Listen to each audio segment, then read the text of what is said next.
ఢిల్లీ పర్యటనలో ఉన్న ముఖ్యమంత్రి చంద్రబాబు నాయుడుతో ఫిక్కీ ప్రతినిధులు భేటీ అయ్యారు. తెలుగు రాష్ట్రాల్లో నేరుగా జరిగే అమ్మకాల పెంపుదలపై నివేదికను అందజేశారు.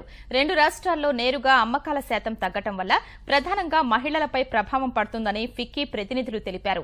శాసనపరమైన కీలక నిర్ణయాలు తీసుకుంటే నేరుగా అమ్మకాలు చేయడంలో మార్పులొస్తాయని, మిగిలిన రాష్ట్రాలతో పోటీ పడడానికి అవకాశం ఉంటుందని ఫిక్కీ బృందం తెలిపింది. ఒక సెక్టర్ ఉంది, డైరెక్ట్ సెల్లింగ్ సెక్టర్. ఆ డైరెక్ట్ సెల్లింగ్ సెక్టర్ వాళ్ళు చాలా పెద్ద గ్రూప్ ఉంది. ఫిక్కీ ఆయన umbrella organisation. So we wanted to tell the honourable CM, very kind of him, he has given time to us to explain what is the potential of women empowerment, growth of industry, and into the health sector especially, so many things. అది అన్నీ explain చేసిరా. తర్వాత ఒక ఈ report ఉంది. చిన్న problem ఉంది direct సెల్లింగ్కి, legislation modification కావాలి అంతే. That is what we have requested.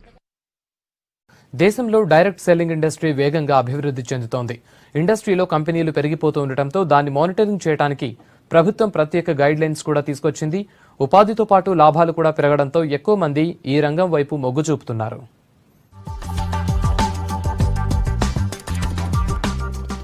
Direct selling industry వేగంగా విస్తరిస్తోంది. ఈ బిజినెస్ తో వినియోగదారులు మోసపోకూడదనే ఉద్దేశంతో 2016 సెప్టెంబర్లో కేంద్రం ఈ ఇండస్ట్రీని గుర్తించి కొత్తగా మార్గదర్శకాలు తీసుకొచ్చింది. అన్ని రాష్ట్రాలు కూడా ఈ గైడ్ లైన్స్ ని ఫాలో అయి తమ పాలసీల్ని తీసుకురావాలని సూచించింది. ఇప్పటి వరకు అసోం, ఒడిశా మాత్రమే డైరెక్ట్ సెల్లింగ్ ఇండస్ట్రీకి గైడ్ లైన్స్ తీసుకొచ్చాయి. 3 రాష్ట్రంగా ఈ మధ్యే తెలంగాణ ప్రభుత్వం కూడా ప్రత్యేక గైడ్ లైన్స్ తీసుకొచ్చింది.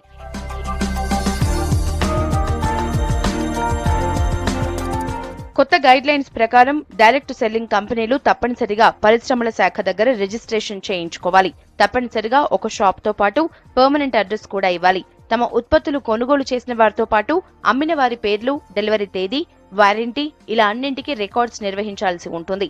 వీటిని పట్టించుకోకుండా ఎలాంటి డైరెక్ట్ సెల్లింగ్ వ్యాపారం చేసినా వారిపై చర్యలు తీసుకోనుంది.